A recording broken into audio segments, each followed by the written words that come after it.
Hello, thank you for tuning in. I'm Monty from Monty's Magic, and today we're going to be talking about time misdirection.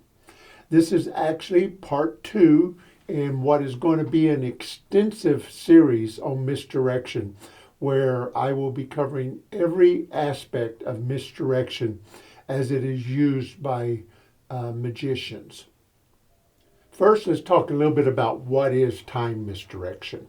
In time misdirection, we're actually taking advantage of people's short term memory.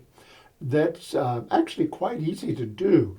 The main reason it worked is because of two principles.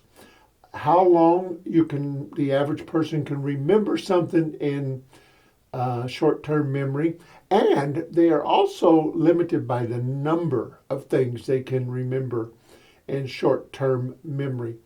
The average person can only remember something for about 15 to 30 seconds if it's put in their short-term memory.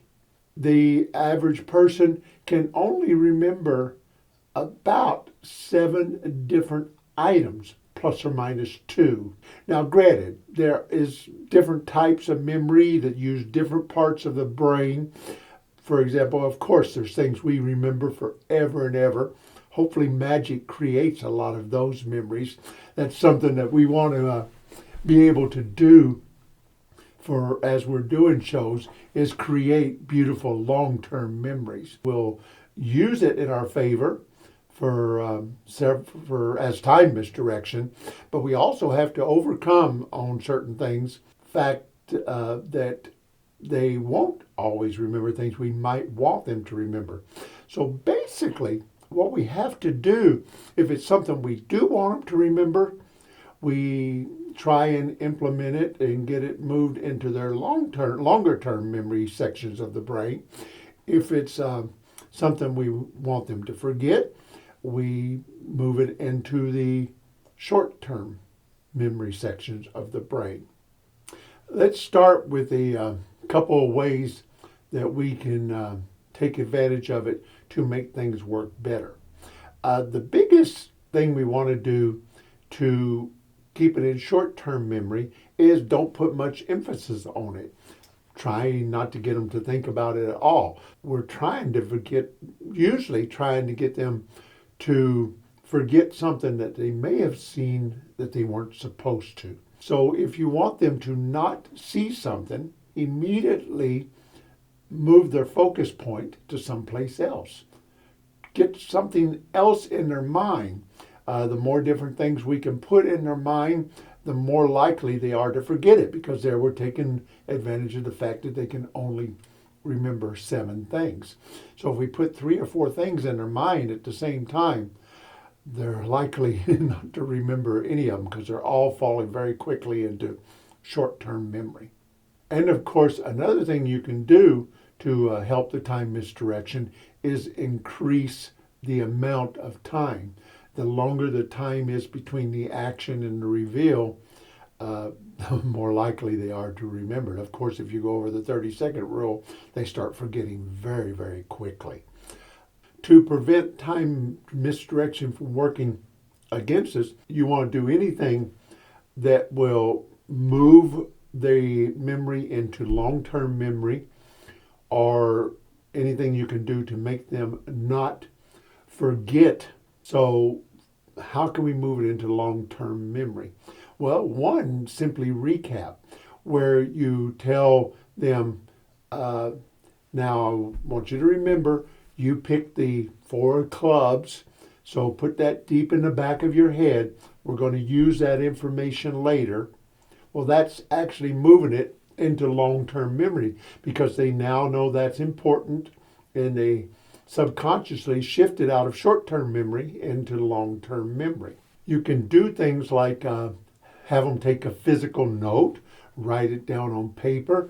That not only moves it into long-term memory, because if they write it down, they're more likely to remember it, because that's really placing it out of short-term memory into another form. And of course, then you always have the information available to you, so you no longer have to worry about them forgetting it. Or you can have them have more than one person do it. For example, let's say you have them pick a card.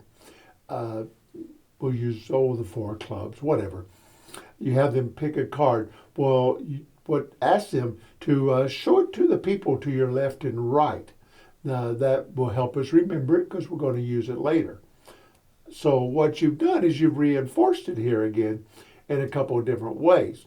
One, you've had them look at the card again. Having them show it to another person kind of moves it into long-term memory because they're more aware of it for a longer period of time. That also makes them forget the move you want them to forget because we put something else in their mind, another memory piece for them to have to deal with. Have them keep the card, put it under a set on it, or put it under a napkin or something like that. That way it's always there. And it's also at the same time putting another thing in their mind that they have to think about, putting it under the napkin or whatever they're doing with the card. So all these items and many, many more, if you know what you're trying to do, and that's create more time, but reinforce the things that you don't want them to remember, then it's pretty easy to come up with tons of things that work. Time for a couple of examples. We'll use a deck of cards for this one, and we'll just use the simple cross-cut force. But we're going to talk a little bit about how to effectively use it, and hopefully it'll help some of you, especially the newer magician. A lot of magicians don't like to use the cross-cut force when they first start out because they think it's too simple, it's not going to work. It's an amazing force.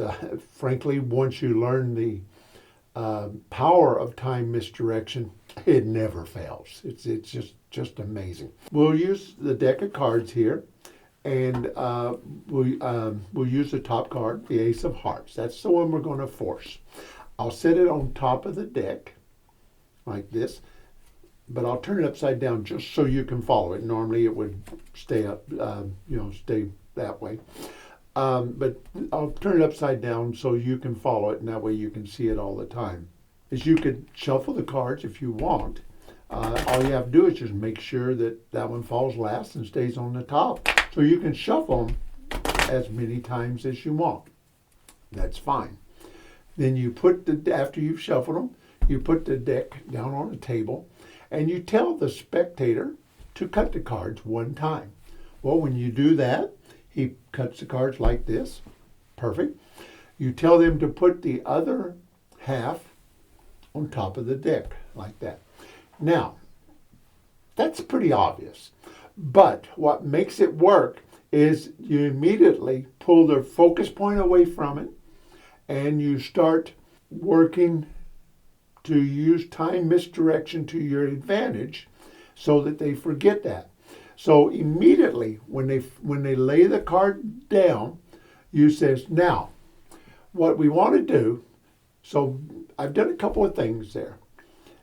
I looked up, so they're going to look up and look at me. They've got something else to think about. What we want to do doesn't have to be a gesture. What we want to do, just any type of movement or anything, the more things you can plant in their mind and the longer time period you can make, the greater that's going to work. Main thing is just kill over 30 seconds. So what you want to do is you say something like that. You can, for example, after they make the cut, reach over and pick up a magic wand. Well, they've looked over to see what you picked up, something else going in their mind. Take the magic wand. I'm going to tap the cards. That'll make it work better. Set the wand back down. Oh, we killed about 10 seconds there very, very easily. It says, now, what I want you to do, they're looking at me, not the card. So that's paying a little more attention. What I want you to do is we're going to take a look at that card that you cut to. Kill another 10 seconds or so. And when you take a look at it, I want you to remember it, because that is the card that we're going to use. Or you can have them keep the card if you want to reinforce it instead of memorizing it. And that way you won't lose the power that way time misdirection can't work against you and they won't forget it. So basically you have them pick, you cut the cards back, says, okay, hand them that card or have them take the card off the top of the deck and say, I want you to remember that card. Don't forget it. I want you to hold on to it. Stick it in your shirt pocket. Man, we've killed a lot of time since that cut, and we've introduced several things into their mind. So we've taken care of the time period factor, and we've introduced the number of things they can remember. Makes it very, very difficult for them to remember that, for anybody to. And this is the main reason it always worked. So you could tell them, put it in your shirt pocket, and we'll use it later.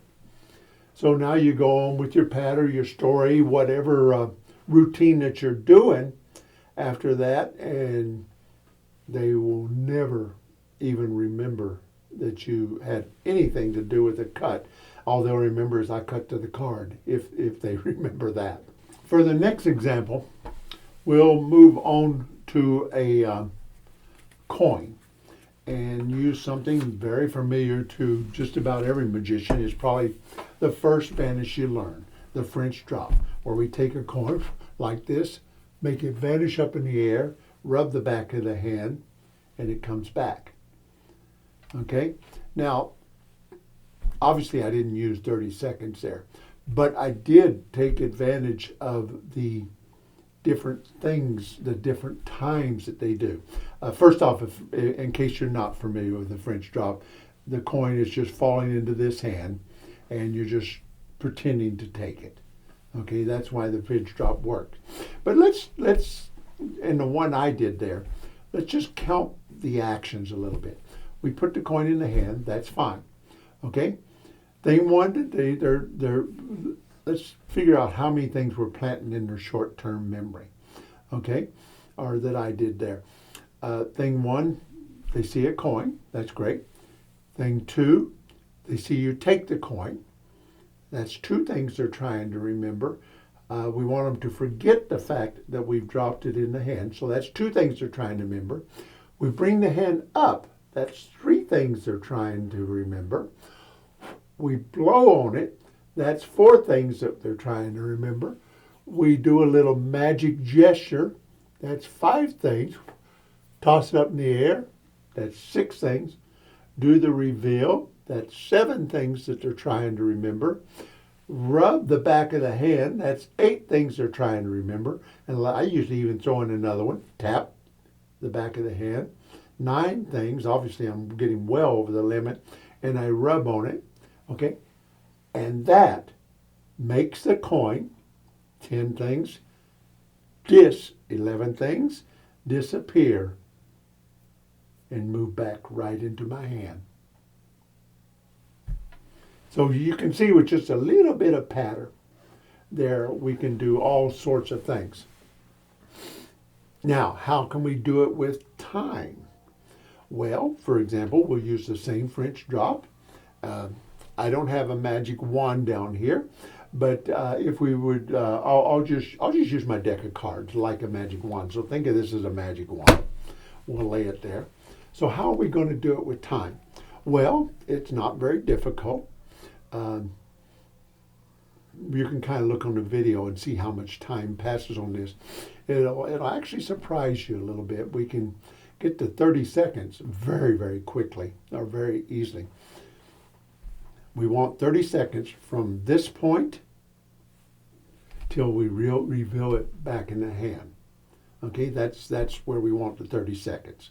Okay, we'll do a little magic with the coin. I'll take the coin here, toss it up in the air. Okay, if I reach over and I grab a magic wand, you know, a magic wand, I'll spin it a few times like this. A magic wand is a very powerful item. It does all the magic for us. For example, if I take the magic wand, I tap it on the hand 1 time, 2 times, 3 times, and I wave it over the hand like that, then what happens is the coin that we tossed up in the air down up here magically reappears back over here in the hand. And there it is. That's the vanishing coin. Okay, I don't know how much time we actually killed there, but obviously it was more than 15 seconds and probably pushing the 20-second, maybe even the 30-second mark. You can look at the time on the video when you look at it, and that'll let us know for sure. But you get the point. And there's other things you can do. I mean, you could easily extend that with additional props, a little more patter, getting a few people involved. For example, hand the person a wand. That adds a few seconds. Have them examine the wand. That adds more seconds. Have them wave it over your hand. That adds more time. So you can see how you can easily kill the 15 to 30 second. Thanks again for watching. Please subscribe to the channel. And always in my videos, check the links down below in the description. I'll put any links related to what I'm talking about in the videos down there. If there's not any on this video, you'll find them in a lot of the videos. So get in the habit of checking down there on my videos.